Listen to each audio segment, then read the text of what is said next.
the author of several cookbooks, including Year-Round Slow Cooker, 100 Favorite Recipes for Every Season. What I have here are all the ingredients I need to make a beef bolognese sauce in the crock pot. And this here is pancetta, and this is basically cured but unsmoked pork, and it's going to give a lot of flavor to our bolognese sauce. It's kind of the building block of the sauce. And then what I have here is I have ground beef mixed with a mixture of white bread and milk formed into a paste that's going to keep the beef tender and so it won't get grainy from the slow cooker. Here I have some chopped red onion, chopped carrot, chopped celery, some minced finely chopped garlic, some chopped mushrooms, and a little bit of nutmeg. We're going to use as aromatics to flavor our sauce. Then in this bowl I have a mixture of flour, all-purpose flour, and tomato paste, which are going to help to thicken the sauce and add a concentrated tomato flavor. Here we have some red wine. You can use any kind of dry red wine. I have some of this. It's going to kind of give a nice richness to our sauce. And any Italian sauce has to have wine. And then here we have some tomato product and a little bit of low-sodium chicken stock as well. And then here we have some minced rosemary that's going to go on our sauce at the very end. And then finally, this is really what the sauce will look like at the end. And you would just toss this with some warm pasta, ideally pappardelle, delicious pappardelle pasta.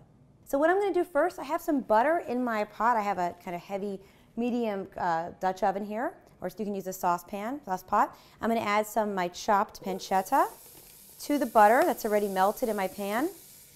And I'm just going to brown it in the butter. This is going to take several minutes, maybe 8 minutes or so. Right now, see how the pancetta is a little bit browned?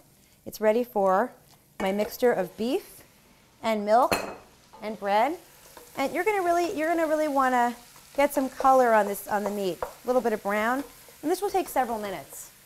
So now I'm going to add my aromatics, my carrots, red onion, mushroom, celery, and garlic are going to go into my pot. And I'm also going to add my freshly grated nutmeg, so the house is going to smell really delicious. So I'm putting in my nutmeg. I'm just going to give this a stir. And what you're going to do is you're just going to saute this, let it cook for a few minutes until the vegetables start to soften and become a little bit aromatic. Now that my meat is brown and my vegetables are a little bit softened, I'm going to go ahead and add my mixture of tomato paste and flour to the pot.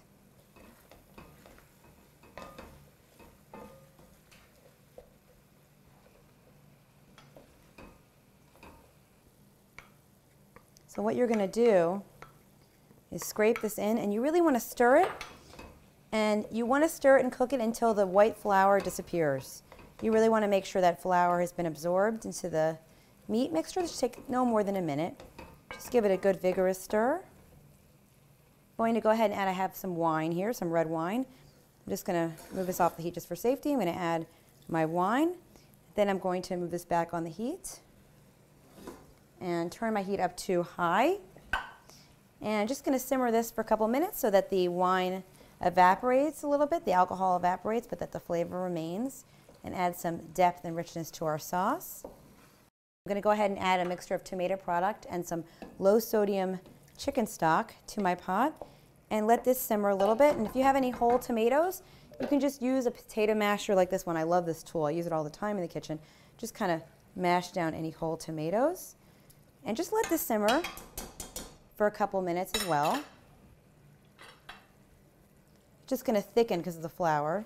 Just give it a stir and let it simmer for a couple minutes. And then after a couple minutes, you're going to go ahead and you're going to pour this sauce into your crock, and you're going to set it on low heat for about 6 hours until the sauce is aromatic and the beef is definitely cooked through.